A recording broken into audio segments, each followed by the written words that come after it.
السلام علیکم every one. جیسا کہ آج تیسرا روزہ ہے ماشاءاللہ سے، تیسرے روزے تک اکثر لوگوں پر تھکن یا ڈیہائیڈریشن کا اثر آنا شروع ہو جاتا ہے.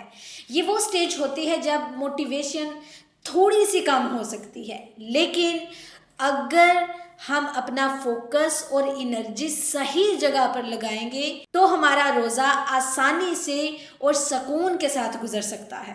تیسرا روزہ آسانی سے گزارنے کے لیے بہترین ٹپس. نمبر 1، سحری میں اپنی انرجی کا خیال رکھیں. تیسرے روزے تک باڈی کو زیادہ طاقت کی ضرورت ہوتی ہے.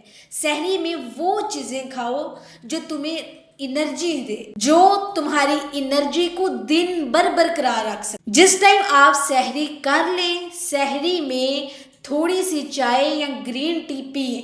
یہ دن بھر ایکٹیو رکھنے میں مدد کریں. سیکنڈ ہے صبح کی روٹین مضبوط بنائیں. فجر کی نماز کے بعد ہلکی سی واچ یا سٹریچ کرو. سیکنڈ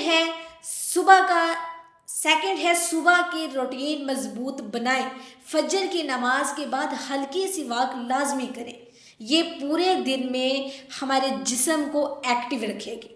قرآن کی تلاوت یا ذکر سے اپنا دن روحانی طور پر سٹرانگ بنائیں. ٹھیک ہے، اگر ٹائم ملے تو ہلکی سی ایکسرسائز بھی کرتے رہیں.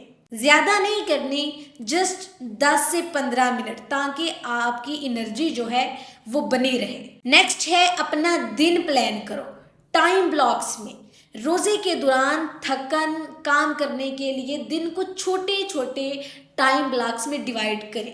صبح فجر کے بعد تلاوت اور ہلکا سا کام کریں. دوپہر ظہر سے پہلے آرام یا ہلکا پھلکا کام کریں. ٹھیک ہے، عصر کے بعد دعا اور ذکر میں وقت گزاریں. افطار سے پہلے دعا اور قرآن کی تلاوت کریں. تیسرے روزے تک ہمارا مائنڈ تھوڑا ہیوی محسوس کر سکتا ہے. ٹھیک ہے، ہر 2 گھنٹے بعد چھوٹی سی بریک لے 5 سے 10 منٹ تک. ٹھیک ہے، فون کا استعمال کم کریں اور اننیسیسری چیزوں کو اوائڈ کریں، ان سے بچیں. اس کے علاوہ یاد رکھیے گا کہ افطار میں لائٹ کھانا کھائیں.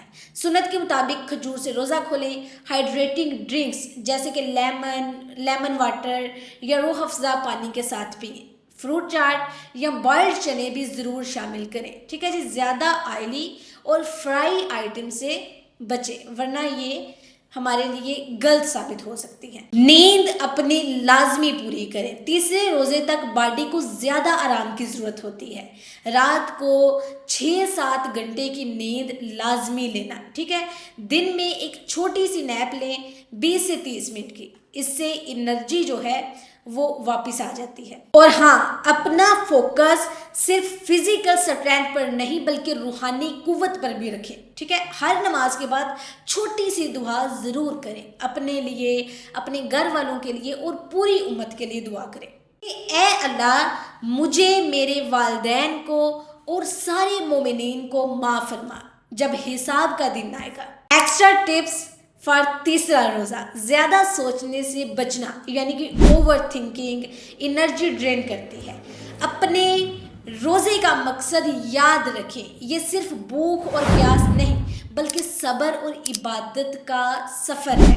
ٹھیک ہے، اگر تھکن محسوس ہو تو دھیان لگا کر تسبیح پڑھ لیں، یا یہ آپ کو سکون دے گی. اور بے شک روزہ صرف اللہ سبحانہ تعالیٰ کے لیے ہے اور اللہ ہی اس کا اجر دے گا. ٹھیک ہے، یاد رکھیے گا، تیسرا روزہ ہماری ہمت اور صبر کا اصلی امتحان ہوتا ہے.